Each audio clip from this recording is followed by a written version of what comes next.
A'udzubillahi minasyaitonirrajim. Bismillahirrahmanirrahim. Assalamualaikum warahmatullahi wabarakatuh. Kembali lagi bersama Mang Sukir di channel Sampul Hitam. Dan untuk kali ini masih melanjutkan cerita yang sebelumnya, Anakku Gila Karena Ulahku. Cerita ini ditulis oleh Jasmine Pramastia. Dan tak usah berlama-lama, mari kita ke ceritanya. Selamat mendengarkan. Aku dan dua polisi PCR meluncur ke tempat yang dikatakan budaya. Aku meminta bantuan pada polisi yang dulu mengantarkan Bagas ke rumah. 25 menit kemudian kami sampai di pasar, mencari keberadaan Bagas. Setelah bertanya kepada orang-orang di pasar, akhirnya kami menemukan Bagas. Ya Allah, Bagas, bikin malu saja, begiku sambil mengelus dada. Rasanya sudah tidak sabar memberi Bagas pelajaran. Namun, aku menahan diri agar tidak terpancing emosi. Malu dilihat orang banyak. Kondisi Bagas memprihatinkan. Hanya mengenakan celana dalam. Satu tangannya diikat di tiang listrik.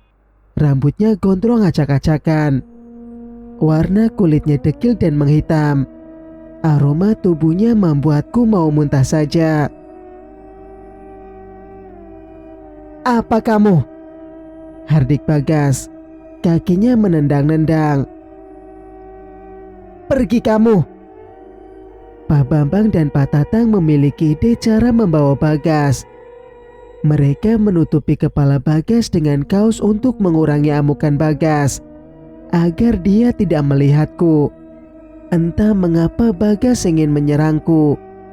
Tangannya diikat, lalu menaikkan Bagas ke mobil bak terbuka milik polisi PCR. Singkat cerita, Bagas dimasukkan ke dalam kerangkeng di belakang rumahku. Kurungan yang kondisinya sudah mulai gapuk papan dan tiang-tiangnya. Ini sementara. Nanti aku akan merayu Mas Ruji membuatkan kurungan yang layak dan juga kuat. Sementara yang ada dulu, supaya dia tidak kabur, aku mengikatnya ke tiang dengan rantai, kemudian melepaskan tutup kepalanya. Bagas mengerang dan menarik-narik rantai itu. Aku bergegas keluar dan mengunci pintunya, menghindar amukan Bagas. Aku berdiri melihatnya dari luar. Dek, aku menoleh ke arah Mas Ruji. Dia baru saja pulang dari ladang. Sudah dibawa pulang Bagasnya. Aku mengangguk.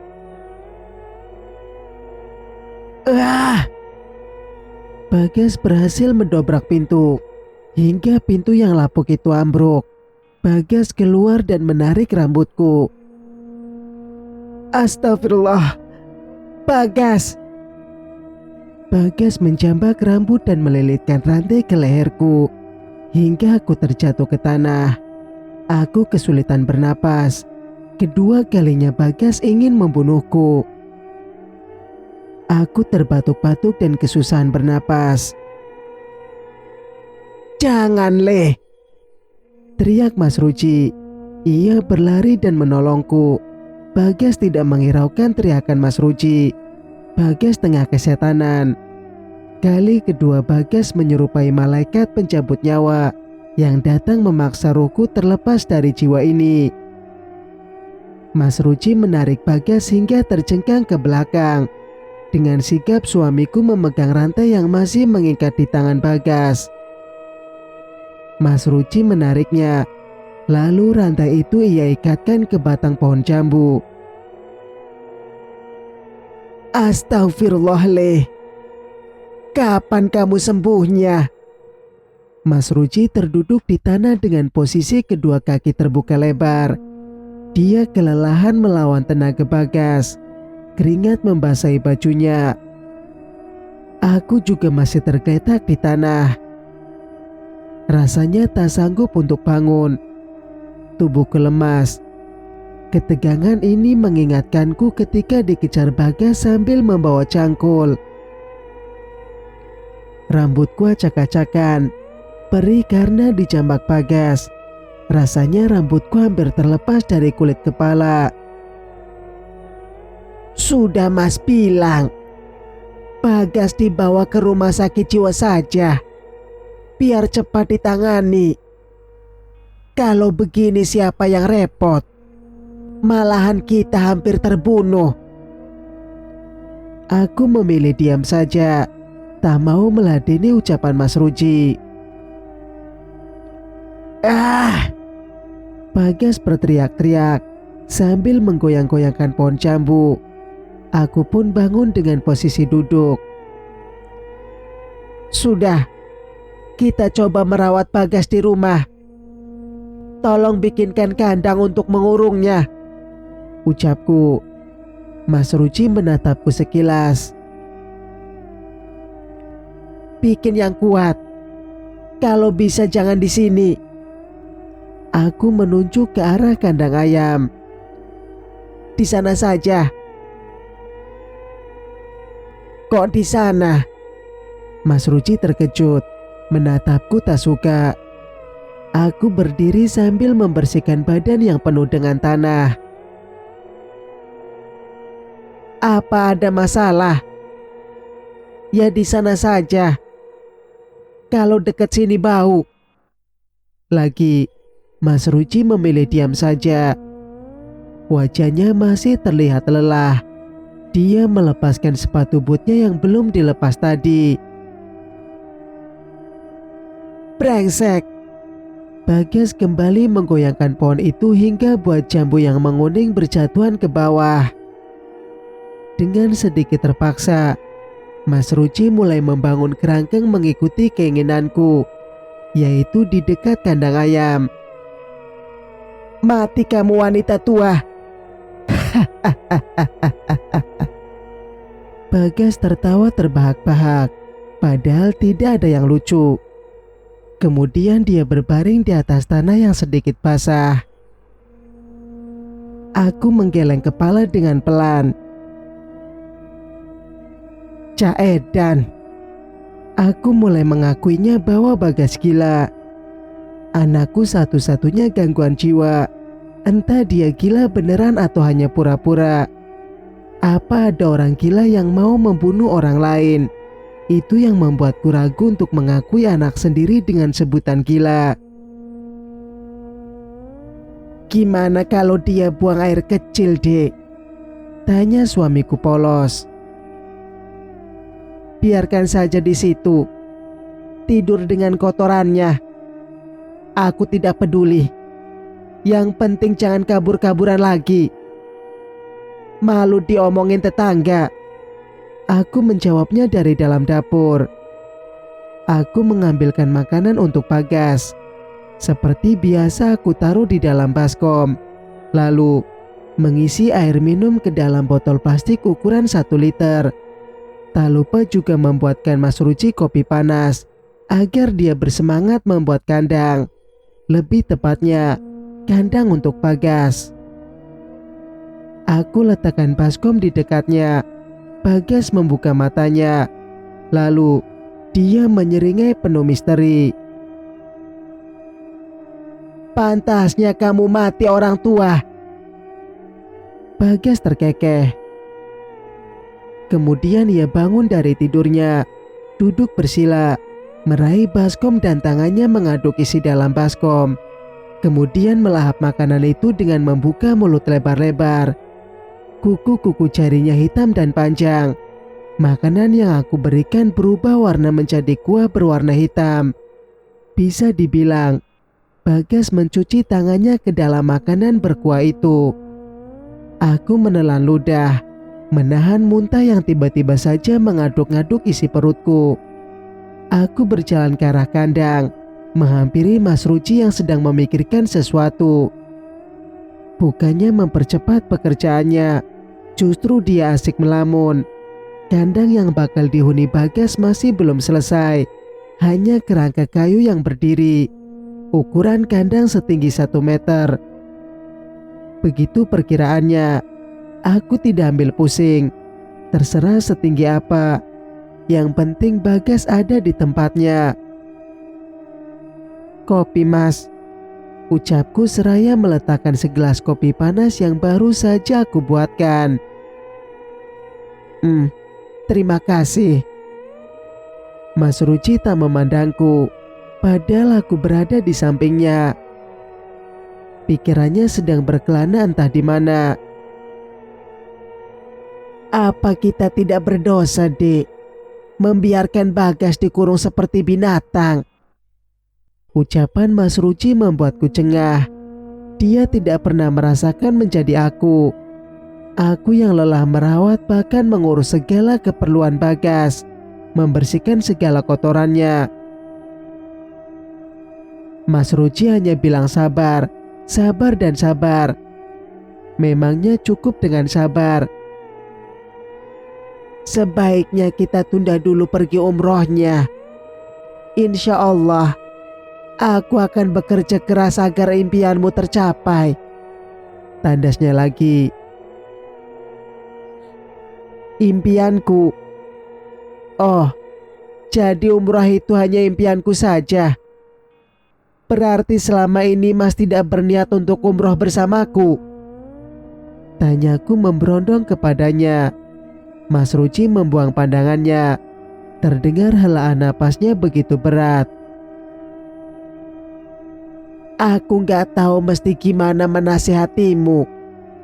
Mas Ruci bangkit dan kembali meneruskan pekerjaannya. Mas Ruci tipe orang yang tidak banyak bicara.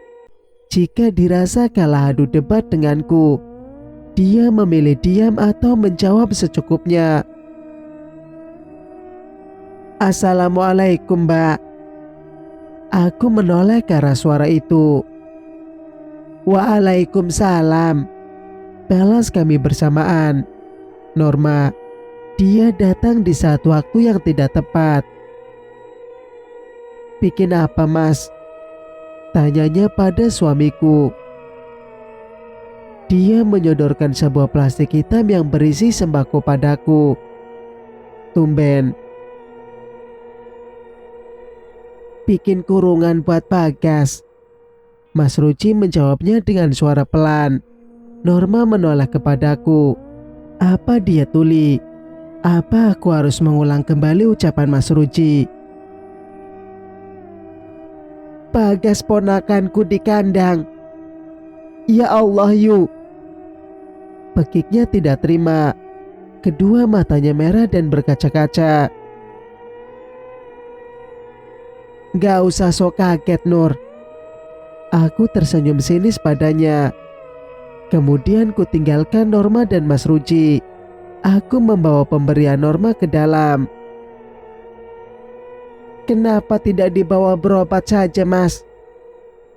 Aku mendengar pertanyaan Norma. Lalu aku sahut dengan nada kesal. Kalau kamu mau, kamu saja yang merawatnya. Norma terdiam. Tidak usah sok menjadi pahlawan kesiangan. Mengurus anak yang kehilangan akal itu tidak mudah. Tak lama kemudian Norma berpamitan. Singkat cerita, selesai sholat asar, kurungan yang dibuat Mas Ruci sudah selesai. Tidak luas, tapi cukuplah Bagas di dalamnya. Beralaskan tanah. Pasti jika Bagas buang air kecil atau buang air besar, aku tak perlu repot-repot membersihkannya. Cukup aku semprotkan selang ke dalam kurungan itu yang didesain Mas Ruci. Di lantainya ada parit kecil. Anggap saja itu aliran pembuang kotoran Bagas. Aku dan Mas Ruci siap-siap memasukkan Bagas ke dalam kurungan baru. Namun, Assalamualaikum. Suara wanita dari samping rumahku. Kemudian seorang itu muncul di depan teras dapurku. Cempaka, ucapku terkejut. Aduh, kok bisa Cempaka kesini? Bagas yang tadinya mengamuk, ia diam berubah patung. Diam dalam 1000 bahasa. Gadis pujaannya kini hadir di hadapannya. Dipanggil-panggil, "Lek Sum ada di sini," ucap Cempaka. Perutnya terlihat puncit. Dia tengah berbadan dua. Bagas tak berkedip menatap gadis pujaannya. Kedua netranya berkaca-kaca. Mungkin dia merindukan sosok Cempaka. Cempaka. Bagas mengucapkan namanya dengan terbata-bata. Di balik kumis tebal milik Bagas, ia tersenyum manis. Ah, sudah lama sekali dia tidak seperti itu. Terakhir aku lihat di tahun lalu. Tubuh Bagas gemetaran. Cempaka mengundang Lek Sum sekeluarga. Nanti malam 7 bulanan Cempaka, ucap Cempaka sopan. Aku mengangguk. Cempaka menatap Bagas penuh rasa prihatin. Tatapan keduanya saling bertemu. Aku menjadi terenyuh melihat reaksi Bagas. Mengapa ia mendadak menjadi patung? Diam-diam Bagas menangis. Melihat punggung Cempaka tak terlihat lagi di balik rumahku. Cempaka, jangan pergi. Tubuh Bagas merosot ke tanah. Ia menangis terseduh-seduh. Luka yang hampir kering di hatinya. Kini, luka itu kembali menganga lebar. Sakit, perih tak terpatri. Ibaratnya luka yang terbuka ditaburi segenggam garam di atasnya. Bagas menangis pilu. Cinta bertepuk sebelah tangan. Bagas yang cinta, tapi Cempaka tidak. Dia tidak tahu jika Bagas mencintainya sangat besar. Cintanya ia pendam hingga Cempaka dimiliki oleh orang lain. Aku terenyuh. Inikah yang membuatnya sakit? Inikah yang membuatnya rapuh? Gara-gara kamu. Ini gara-gara kamu. Bagas mengulang ucapannya. Jarinya menunjuk ke arahku. Cempaka. Bibir hitam milik Bagas kembali bergetar. Bersihkan dulu badannya, Dek. Mas Ruci menepuk pundakku. Aku terperanjat. Kemudian aku menarik selang dan memutar keran. Aku dan Mas Ruci mulai memandikan Bagas. Menggosok seluruh tubuhnya dengan spons dan mencuci rambutnya. Lalu mengeringkan badannya dengan handuk dan memakaikan pakaian. Bagas diam saja. Pandangan matanya kosong. Bibirnya mengatup rapat. Cempaka. Lagi, ia menyebutkan nama gadis berbadan dua itu. Air mata Bagas mengalir ke pipi. Kasihan.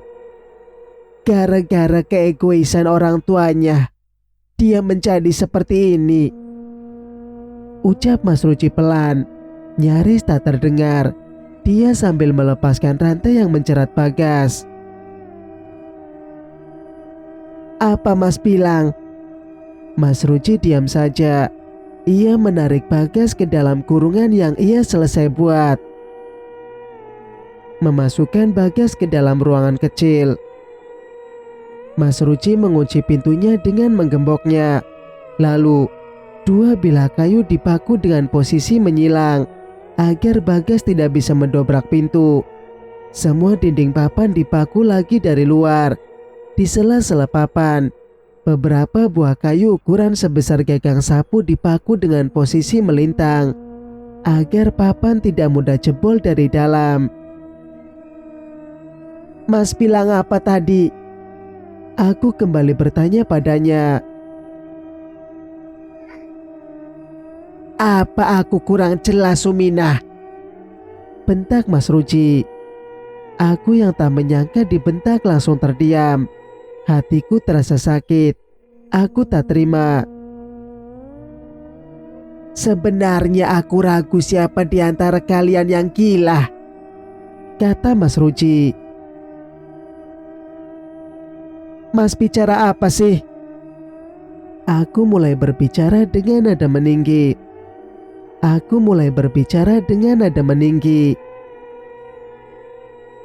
Mas bilang aku gila. Iya, kamu yang gila.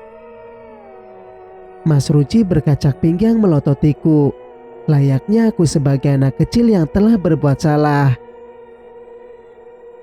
Iya, kamu yang gila. Mas Ruci berkacak pinggang melototiku, layaknya aku sebagai anak kecil yang telah berbuat salah. Mas, kamu... Apa? Aku tak sanggup mengatakan sesuatu. Hatiku sangatlah sakit. Bagaimana bisa Mas Ruci berkata demikian? Dia mengataiku gila.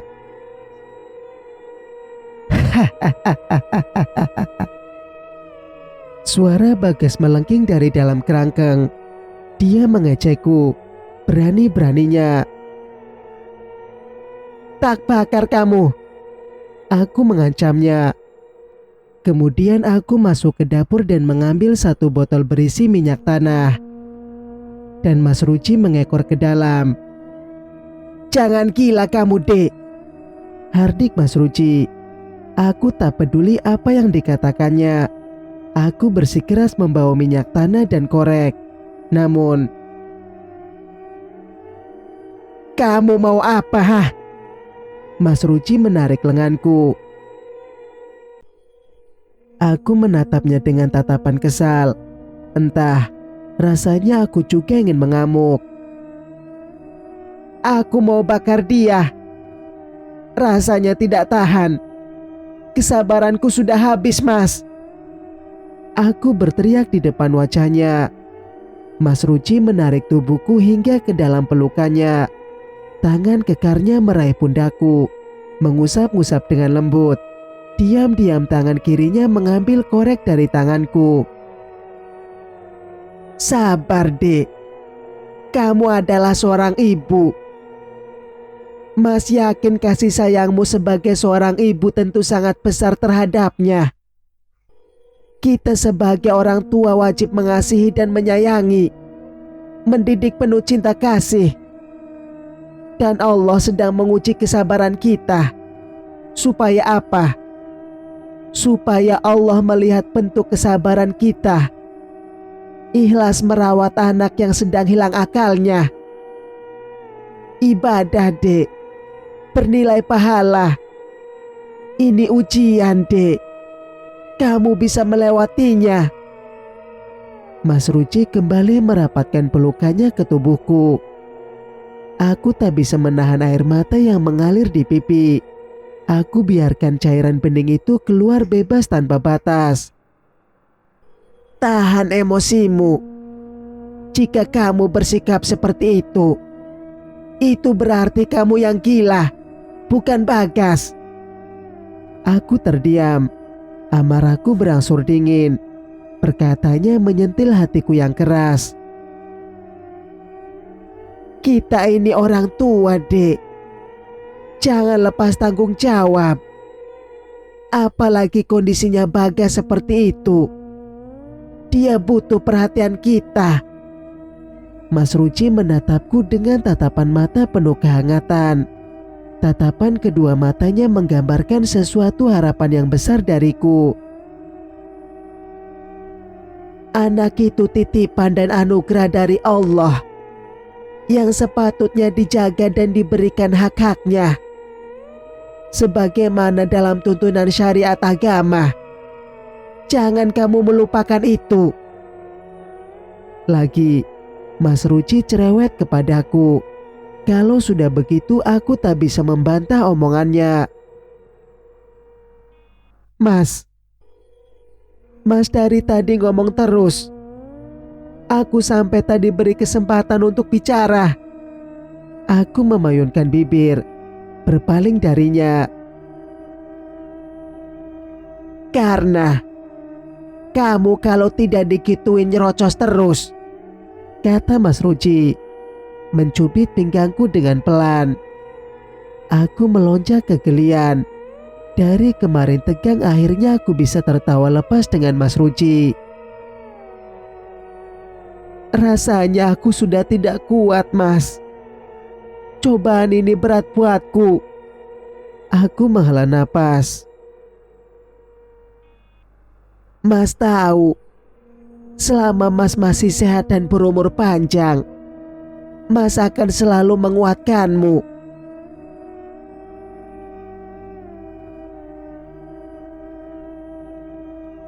Bersambung. Nantikan kelanjutan ceritanya di video berikutnya. Bagi teman-teman yang belum subscribe, silakan subscribe channel ini dan nyalakan notifikasinya agar tidak ketinggalan dengan cerita-cerita berikutnya. Wassalamualaikum warahmatullahi wabarakatuh.